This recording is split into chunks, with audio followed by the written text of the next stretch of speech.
This is Peter, And this is Tom, and you're listening to History Teachers Talking Podcast. now part of the Evergreen Podcast Network.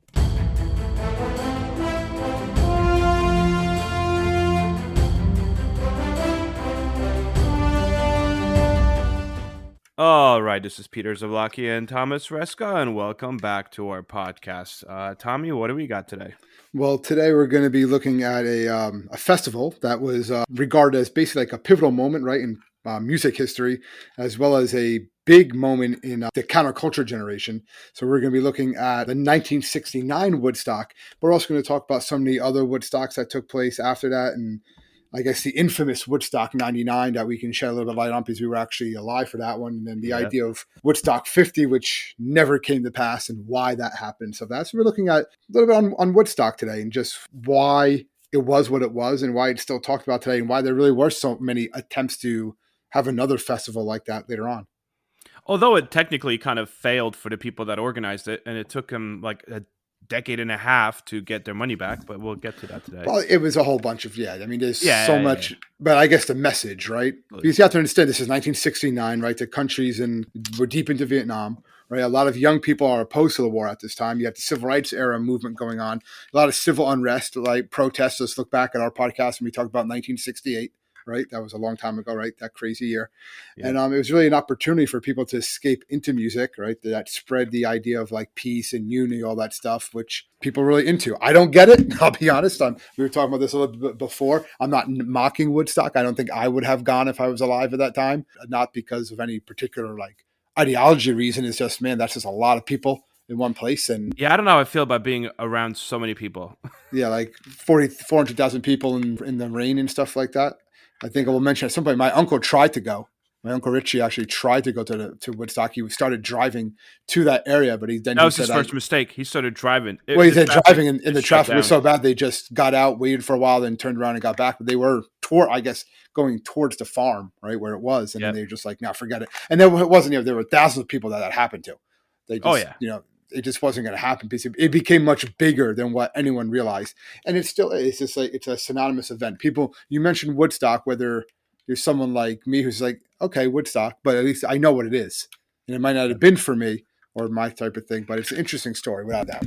Yeah, and it actually is included in textbooks all the time. When you talk about culture and counterculture, and it kind of is rolled into chapters of Vietnam. I was actually looking through...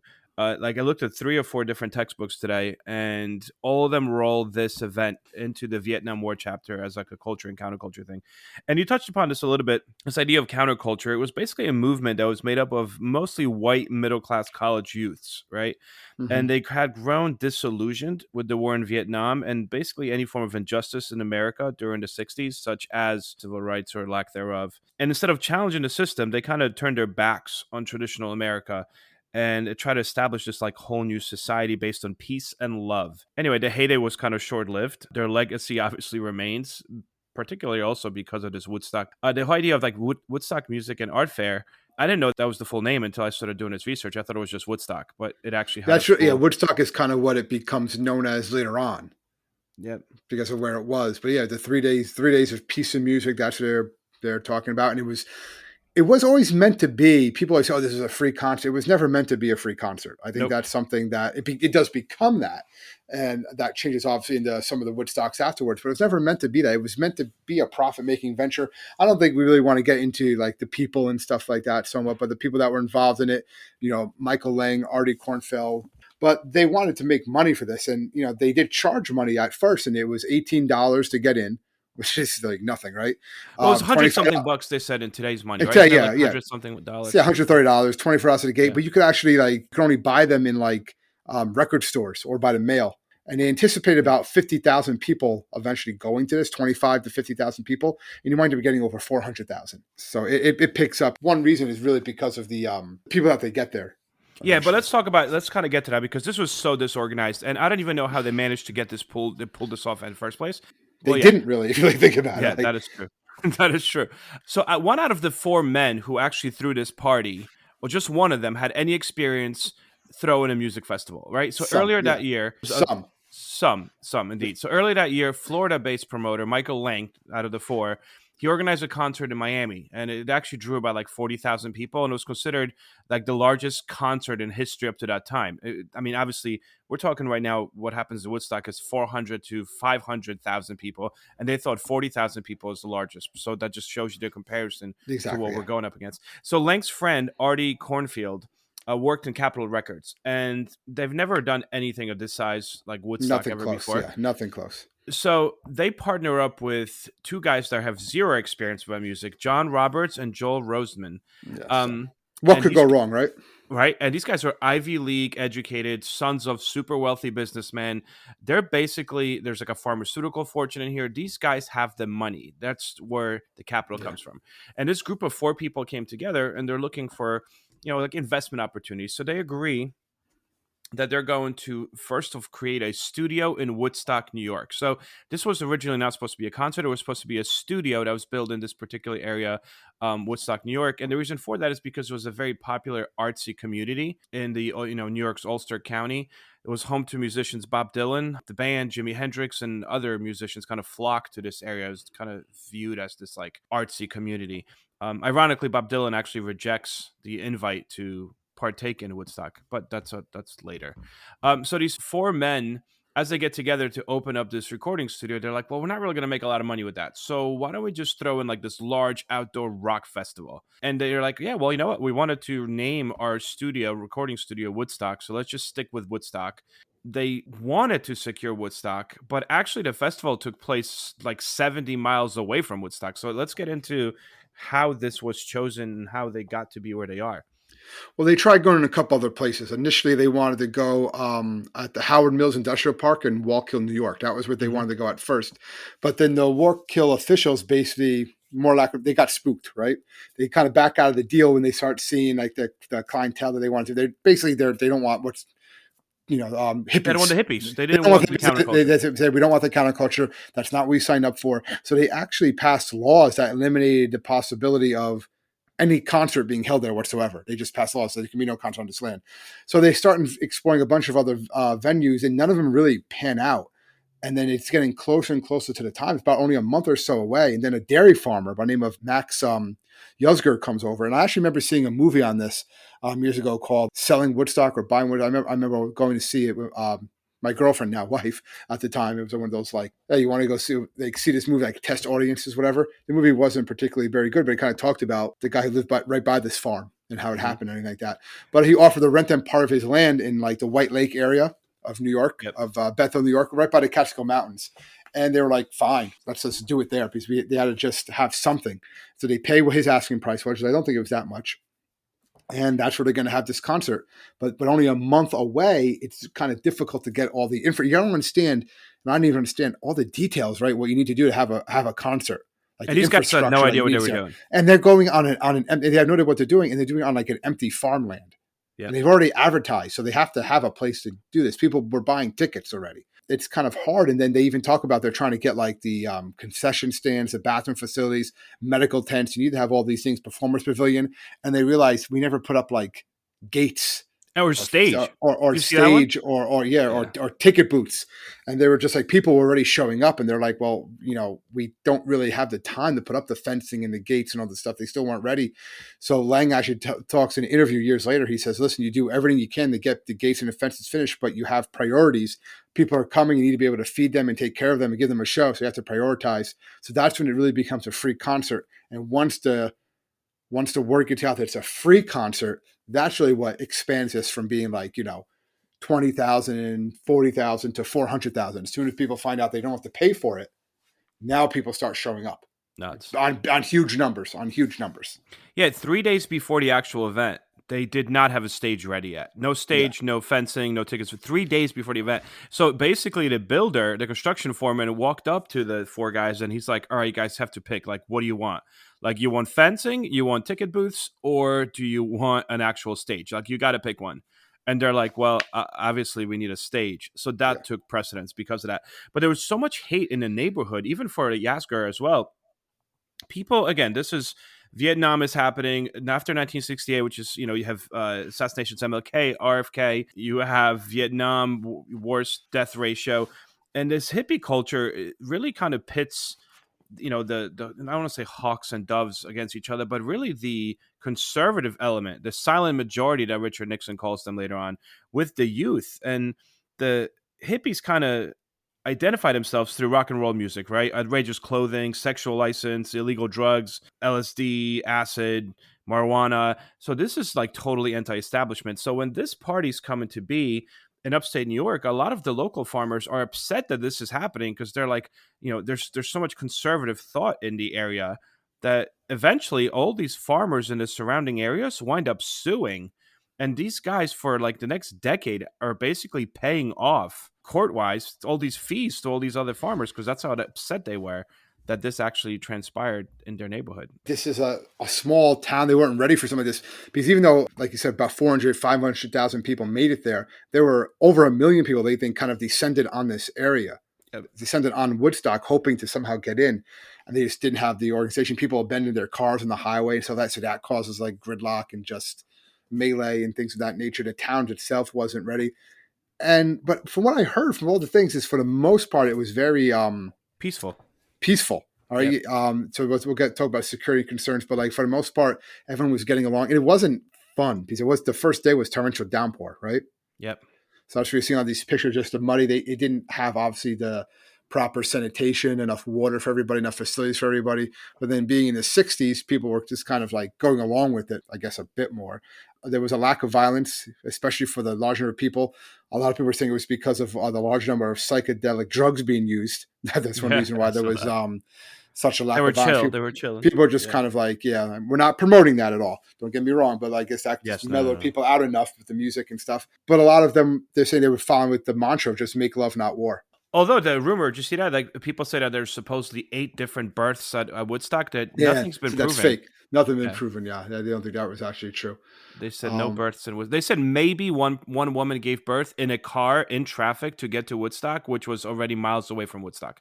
So technically, no births in Woodstock. Yeah, and most of the injuries were just food poisoning or wounded bare feet and stuff like that. But there was one teenager who did die from getting run over by a tractor. He was like 17. He was laying in his he had like tent or sleeping bag. No, it was a sleeping bag. And the tractor didn't see him and just drove over him. Ran him over, which is crazy. And then one person did die, they believe, of a drug-related death, and we'll talk about that.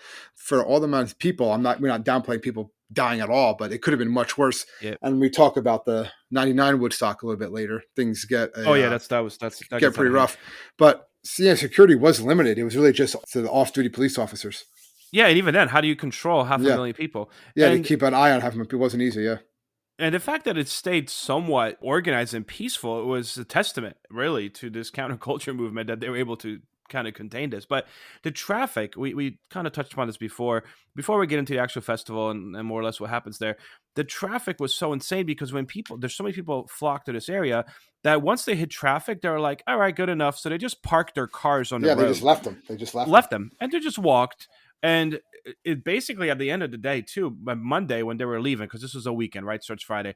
When they were all leaving on Monday, the traffic also lasted for days, because of the fact that people were still like just walking back to their cars, and you kind of couldn't go anywhere. One of our professors in college, Tom, I don't remember which one, but he was at Woodstock, and he was actually talking about the fact that he like left his car, and then he said that like when he came back, his car like wasn't there. Well, and I was like, oh, that's interesting. Yeah, I mean, you leave your car in the middle of the road. Well, yeah, but so did like millions of other people, right? Yeah, you don't expect it to be there, though. Anyone could just come and take it. I mean, the cops were obviously. I mean, they had to close they had to close the New York Thruway. Like, they had to close the highway because there was so congested. Everyone was going to this thing. Yeah, exactly. It was a culture. Anyway, it's more people, and it spreads like wildfire, right? So more people talking about it, more people are going to start going. They want to see it, especially when they're hearing who some of the performers are going to be, right? So 32 musicians eventually decide to come out. And again, some of these you might know, some of these you don't. I'm sure if I ask like my dad and my uncle some of these names, they're going to know it. They probably have their records and stuff like that. But for most casual people, or at least people not born during that time, I don't know these. Also, I'm not musically inclined to. My musical knowledge is Bruce Springsteen and Bon Jovi, but still. Nice, yeah. But also, if you look at the who was invited and didn't come, that's also a very known list. Those names I actually recognize a little bit more, to be honest. Yeah. The people who they said, hey, come by, and they're like, no. No, we don't want to do that. Like Led Zeppelin was supposed to go. Rolling Stones refused. Simon and Garfunkel refused. Bob Yeah, Dylan. these are people we know. Yeah. Well, the Doors refused. Bob Dylan refused. Chicago. Beatles apparently, but they were like, Yeah, I don't think they and could they have were gone kind of breaking anyway. up. I don't think they would have gone anyway. But still, the list of who didn't go was like a who's who at the same time. First of all, they paid a lot of money for these acts, right? Like even Jimi Hendrix payday was like 200. I think they said it was like $200,000 or something like that, or equivalent Or to that 200. much back then? Probably equivalent too. Equivalent Yeah, today, yeah. yeah. For one performance, for like half-hour performance, you wanted the equivalent of today's money, $200,000. Well, because That's it wasn't easy to get to. well, It they was had to middle of helicopter them in. Did you see that? it was the middle of a farm, so it's Yeah, not going to have like all the amenities that a lot of these rock stars and stuff are used to. Again, no one knew what it was going to be. Like later on, it's looked at as like this ultimate festival, right? The music, how important that is. But at the time, it was just more of we want to go see this concert. You want to perform here. It was yeah, like one of those like big time concerts where you're getting the who's who of rock at the time. Sure, you're getting a lot of yeah, big acts, but it wasn't seen as this like groundbreaking event that I guess history later makes it. I used to yeah. always show students, pictures of this, like you said before, and just like the number of people and stuff like that Yeah, I don't at think they Woodstock. thought. I don't think these guys thought this was going to be in textbooks taught to teenagers. No, that would become more or less a historical event. Yeah. Yep. So the thing kicks off. We're not going to go into every act, but I do think it's interesting in the first act because it does show this organized aspect of this. So Sweetwater was supposed to be the first scheduled performer, right? And they got stuck in traffic like everybody else. Everybody else, yeah. So the organizers were like, okay, we're supposed to get on, supposed to start, like we have nobody. So they selected this folk singer, Richie Havens.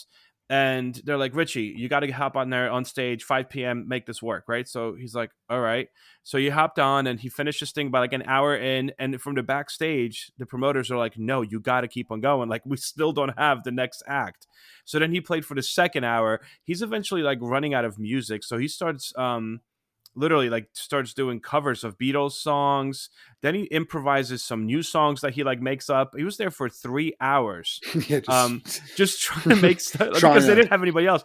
And then finally a US Army helicopter from a nearby base, they like asked and begged somebody, and a US Army helicopter chartered by these organizers brings the next performers rather to be able to perform because they couldn't get in. So they started flying people in. They sort of have to fly food in. They have to fly performers in and out, which all that costs money. It's not like the army's just going to do it for free. These people are actually going into massive debt after these four guys. They're going into massive debt paying for all these performances, but also paying for upkeeping this festival for the one weekend. Well, he's one of the. So he's there, and then Sweetwater does eventually perform on the Yep. first day around 7:30. And then you have some other ones, people that are come on stage and do things. So that first day, I don't really have to go into all of them necessarily. I mean, it's up to you. Did you see this one though? That like all of the artists, well, not all, but a lot of the artists agreed because again, they're like, this is shady, that they would actually play, but only if they got paid in cash before going on the stage. Yeah, they got in there. They weren't going to accept anything out. They're like, this is shady. This is shady. Yeah, It just doesn't look right. It's like rickety and stuff like that. Where are we doing here? So if you want us to do this, we have to be paid like now. Yeah. So again, people always say this is love, happiness, peace, love, and yes, but this is capitalism. Yeah. That's what this really. Yeah. That's what when I look at this, and it's definitely when we look at some of the later Woodstocks, because it's like the name branding. Basically, this is capitalism. Like I'm not trying to debunk it. I'm not trying to make Woodstock sound bad. I get all the other stuff, but at the end of the day, they didn't. It's not like they went out there for free. Like they wanted their money, and they said, "Give it to me now, or I'll just leave." Like, and I'm fine with that because they all wanted to get out of there for the most part. There were several performers that refused to go out when it was like pouring rain. They're like, "No, we'll go out another day." So a lot of the ones didn't come out the first one. Some did play through the rain, but other ones were just like, yeah, I'm not doing it. Because it wasn't even, it was like a downpour. Yeah. EMTs, they do have EMTs, they all volunteers, volunteer doctors, volunteer EMTs, volunteer nurses, and they had a medical tent at Woodstock just for that reason. And you did bring this up before. Most of it dealt with like drug issues, but not like overdose. So food poisoning and wounded, as you mentioned earlier, bare feet because they're running barefoot. There's also miscarriages at Woodstock. I think wasn't there like 7? I heard. Eight, Yeah. eight, Well, yeah, they 8. think that could have been on the way there mostly. Yeah. Yeah, so there is an actual medical tent. Security, as you said, there's really no security. It was also banned because think who's organizing this and what this is representing, this counterculture. Like you don't want the establishment in a sense. Idea with feeding them, there was a hog farm. Did you see that? Yeah, and they set up like a free tent there. They also had a tent there just for help people who are freaking out from taking the psychedelic drugs. So they're Yes, like that's just a calm down area. a calm down area. Just come here, sit, we'll watch you, take your blood pressure and stuff like that, and just like I guess get through your trip there. Under under doctor supervision. Yeah, there was also a children's playground set up by this commune that was there.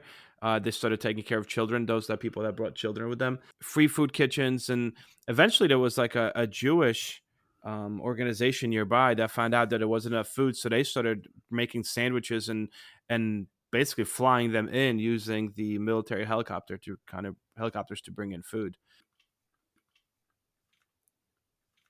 The most famous performance, ironically, was seen by hardly anyone. Yeah, that famous performance obviously at the end, right? Jimi Hendrix. I want to say one that I saw that was kind of interesting before we get there was Grateful Dead, where you think Woodstock, think Grateful Dead. They actually performed the song "Turn On Your Love Light" for over Mhm. 50 minutes. So Nuts. they played that same song for over 50 minutes, and you can obviously hear that and everything. But yeah, the most famous one was probably the one that Jimi Hendrix, right? Yeah. He went on the third day. Yeah, he said in his contract that he had to be the last one. And it sucks because a lot more people would have seen him, but he was supposed to go on Sunday night, but it was delayed. There was rain and other things, and all these other acts were taking too long. So Jimi Hendrix doesn't go on until Monday morning. When he goes on, he actually took the stage at 9 a.m. on Monday. By then, they said it was only about 25 to 30,000 people left out Yeah, of the yeah. half a million. Most of the people left by then. Yeah. Yep. And even then, they said they like people stayed just to see him, and then a lot of them just kind of even like during his performance left because he had this clause that said, "I need to be the last one to perform." And most people actually missed his famous Wait. rendition of Star Spangled Banner. Yeah. Well, it's only 9 a.m. to 11:10, so it wasn't. It was early in the morning for the most Yeah, part. yeah. And most of this stuff was happening on a Saturday in Yeah. pouring rain. Yeah, there was like a pond there, and everyone's like skinny dipping. I mean, this was, Well, you know, it was in just water too. That's all like feces and pieces. They said the uh, sanitation couldn't handle there and stuff like that. So it wasn't the. It was a mud pit, and that's really the media coverage. That's something I think we should talk about, Pete. It's like the media coverage. There wasn't much media coverage immediately on the scene. yeah, Like there wasn't like reporters and stuff like that, and like live streams, obviously, but things like that nature. Most of it was just saying how it was a hippie fest, and that it yep, was like a nightmare. And I think the New York Times had an article called "Nightmare in the Catskills." yep. Because it was all just like all these hippies came to this place. Look at this, it wasn't about the music and stuff. Then it was just like 300,000 hippies showed up and they just made a mess out of this farm area up in the Catskills. That's basically what they talked about. Coverage starts to become more positive like later on after the fact. The way that these guys made their money, because they lost money initially, right? They Well, actually yeah, cost them double what they made from this event. But what really kind of made the money was a documentary, right? The yes, yeah. 1970s documentary, which I think won. Didn't it win an award? I think it won a Academy Award. Yeah, it won an Academy Award for Best Documentary Feature, and it was inducted and eventually into Library of Congress National Film Registry. So that's how big of a deal it was. But anyway, documentary film was filmed. That was one of the four guys of the promoters of the festival, Artie Kornfeld. He's the one that thought about this, and he's like, "All right, I'm going to talk to Warner Brothers," which he does, and he asks for money to film this, and Warner Brothers is like, "All right," everybody says no, and Warner Brothers like, "All right, fine, you could do it." So he gets the money to put this together, about $740,000 in today's money, about 100,000 in money back then. And this documentary actually helps save Warner Brothers. The company was on the verge of going out of business, bankrupt. And this documentary, because of all the accolades, because afterwards, remember, as you just said, media was kind of like warming up to the idea. And then before they warmed up to it, it was over. So this was an event that was talked about, for years going forward. I mean, we're still talking about it today, but the documentary came out a year later and people were generally like, all right, what was this about? Like, I need to know. So they watched this documentary. And that money from this documentary is what eventually made money for those four promoters. As I mentioned before, a lot of it wound up going to Oh yeah, pay. to fix everything up. They needed bulldozers to fix all like the damage and Yeah. stuff like that to the land and to the farms and stuff like that. They also, I believe, they also released albums, right? Yep. Every like 10 years, 20 years, so on and so Yeah, forth. there's been a bunch of other documentaries about it. I know that, but it was also like albums of that had some music actually from the festival. They said the original one, a lot of you just hear people yelling and stuff. You hear the rain, so it's not like the best music quality. Yeah. obviously, but it's out there. You can get it.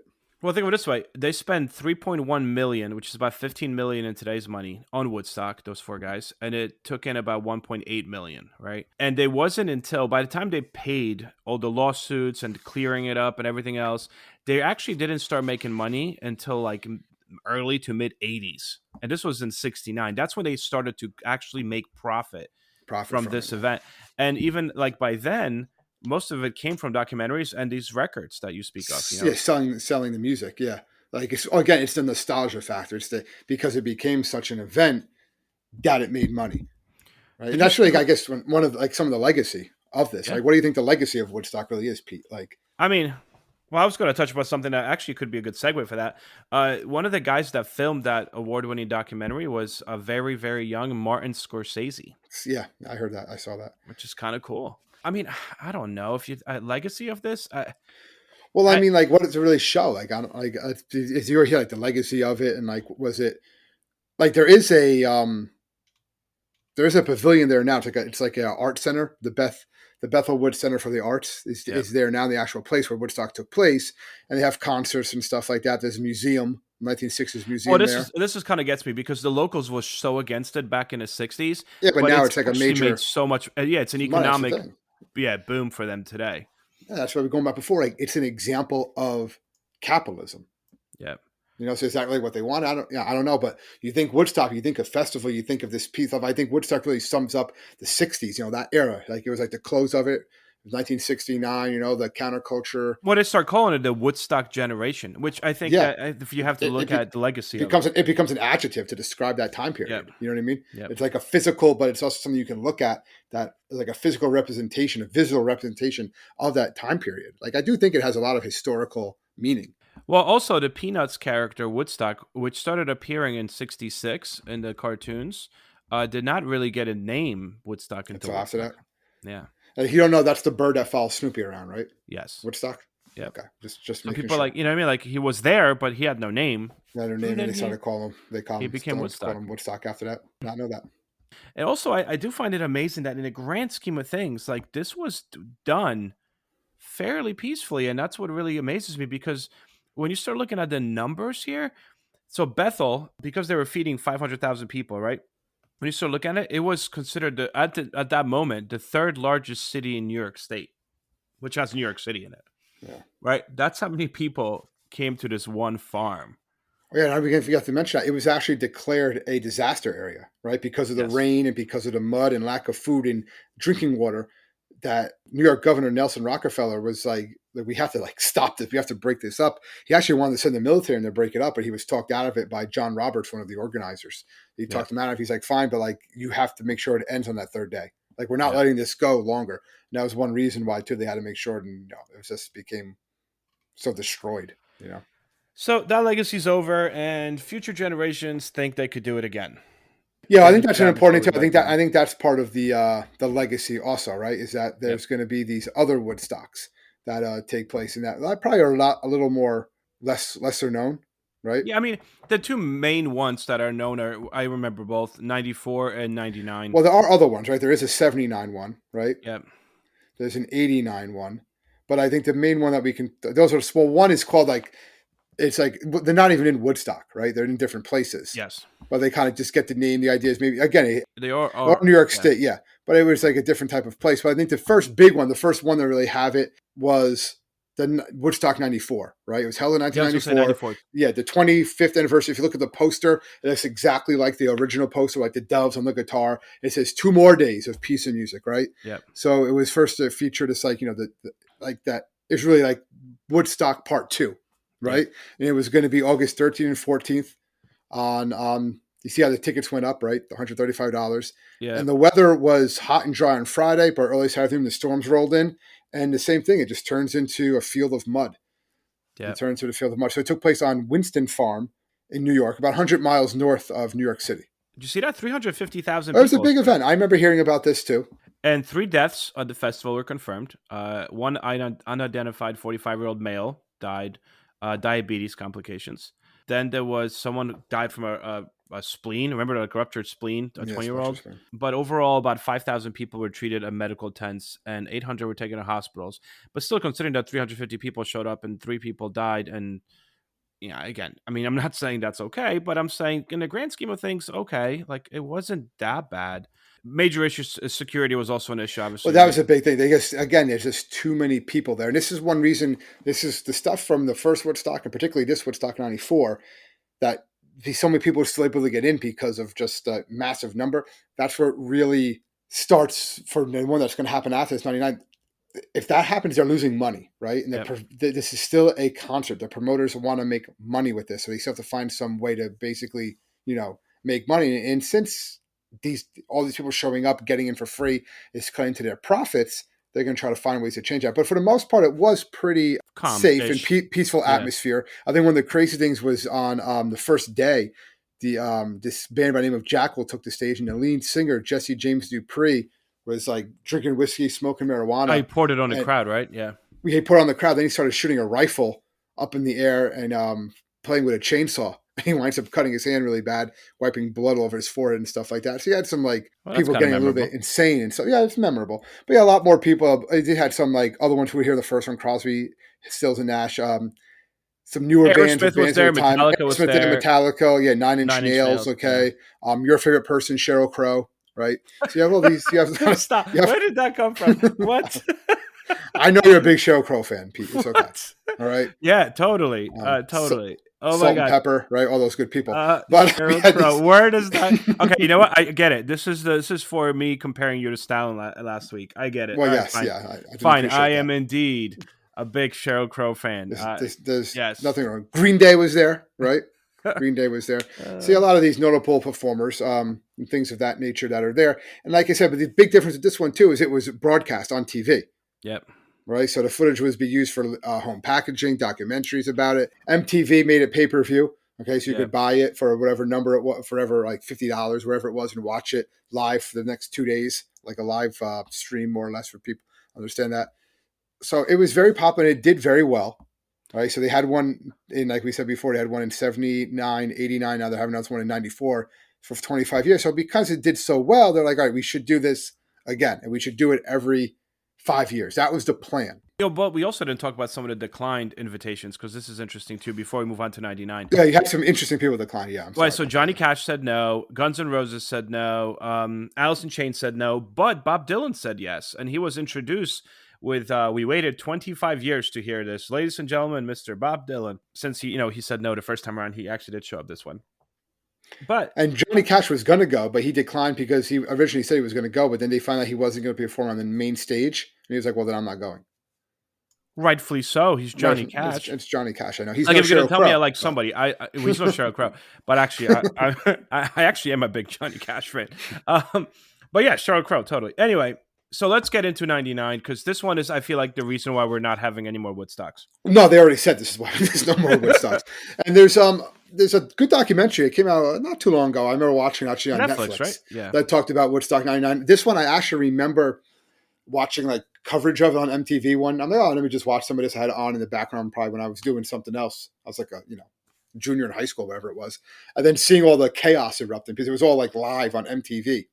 At the time, the MTV people literally left. Oh, they were like, we're out. And they actually said, they were like, we're out of here. They dropped the microphone and be like, we're leaving now. And you still saw like literally explosions happening. So let's talk a little bit about Woodstock 99, which is going to be going to be held July 22nd to July 25th, 1999 in Rome, New York. All right. Yep. It was this second large scale music, kind of like part 3 of the original Woodstock Festival. It was done on an Air Force base. Yeah. And right away, that was just a bad mistake. It was done on Grimace Air Force Base, roughly 100 miles from the original Woodstock site. And he had over 250,000 people over 4 days. But the problem, they wanted to have him on this military base because it was already fenced off, right? Yeah. So this is great. It's already fenced in. We can have it here. We're going to pay a ticket. Everyone's have to pay a ticket. It was a recently retired Air Force base. We used to have B-52 bombers. So it was like definitely big.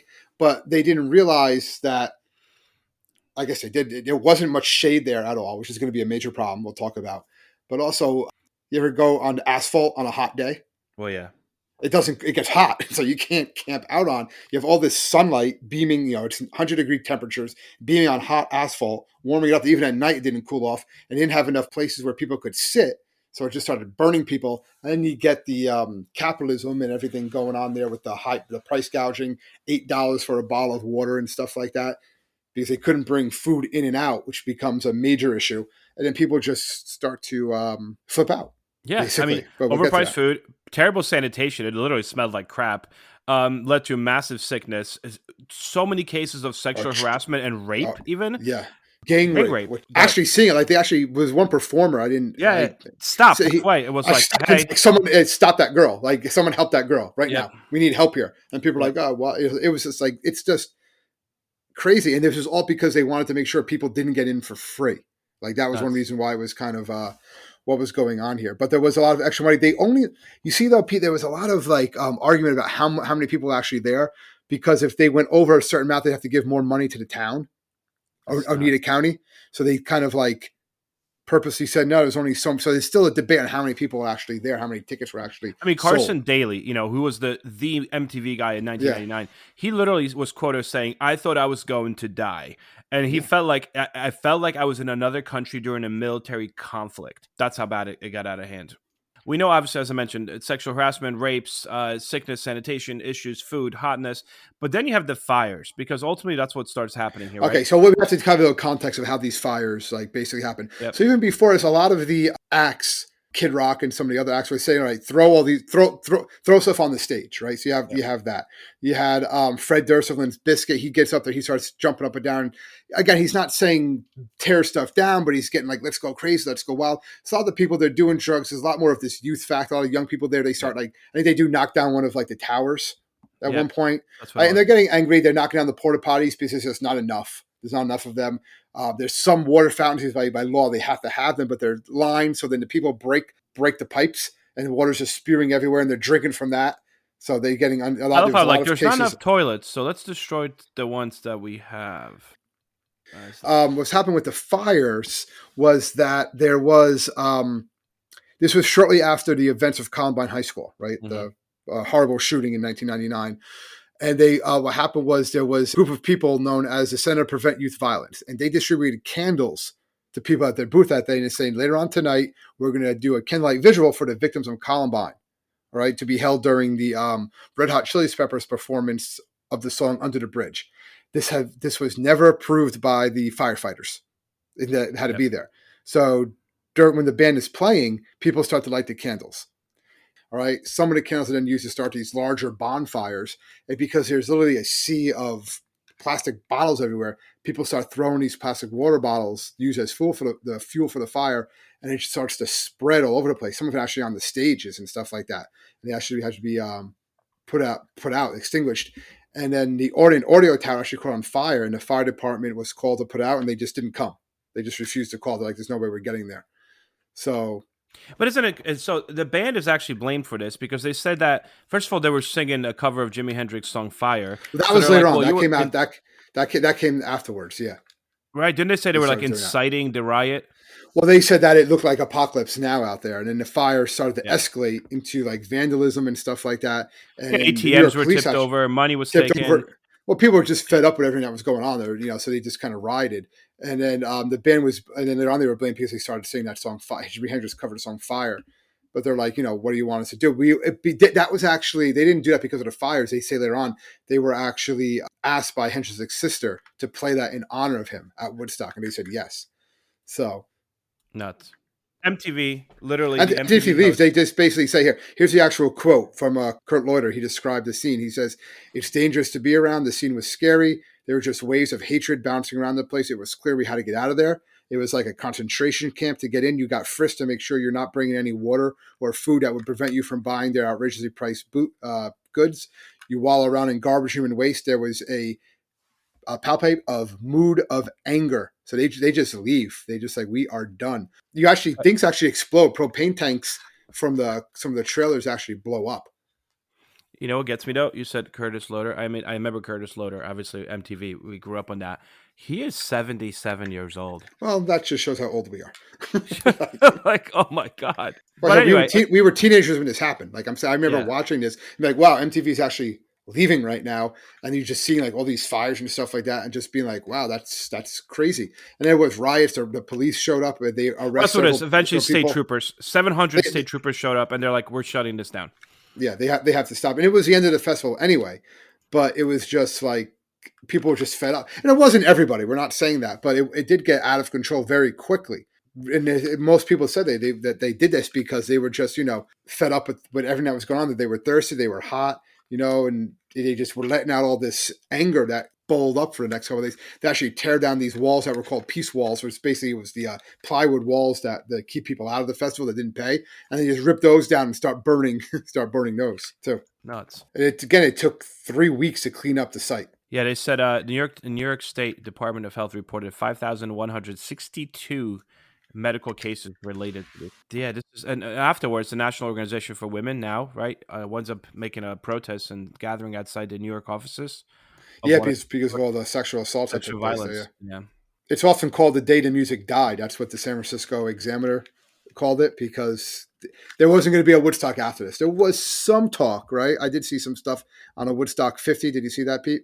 I did, but then that's not. But it was they were in it was going to be held on 2019 in Maryland, but it never really got a series of permits and production issues.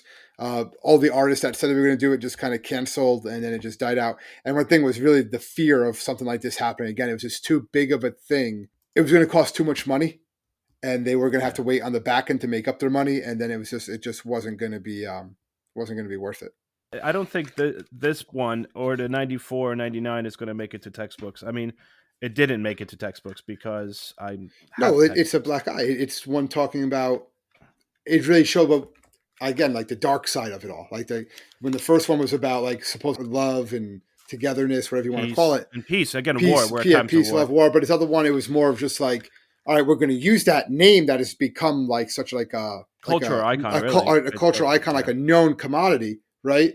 But all right, you're at Woodstock, right? Let's get the T-shirts, right? Let's get the water bottle, the souvenirs and stuff. And I almost made it into like capitalism, like a Disneyland type of place, where just charging like a parody of itself. Again, these huge prices, and they kind of missed the whole feeling of it, and they just got out of control. Police had to come in and put it down, and it got lucky. I mean, it was bad. It could have been a lot worse. They describe it as being a war zone, basically. If you go on YouTube, look at these fires, look at the explosions. Like the fact that no one else got hurt during those things is just luck. I mean, I think that pretty much sums up our venture into talking about the history of Woodstock. Again, the first one was a cultural phenomenon. It was part of the counterculture movement. It has its place in history because it symbolized a generation at a specific time in history. The other ones, 94 and 99, they're not so cultural. They're more of an event. Yeah, you want to say, look, I was there. Yes. Right? Which is nothing inherently wrong with that. It's just like the mindset was not necessarily the same. But you got your Sheryl Crow, Pete, so you can't complain. Anyway, all right, guys. Well, thank you so much for tuning in once more. We do appreciate it. If you need to find us, you can find us at www.historyteacherstalkingpodcast.com. You could also check out the Evergreen website. We're on there as well. And you can find us on Twitter, Facebook, Instagram. And please feel free to email us with any questions or suggestions. We appreciate those. And we'll see you guys next week. Stay safe, everybody.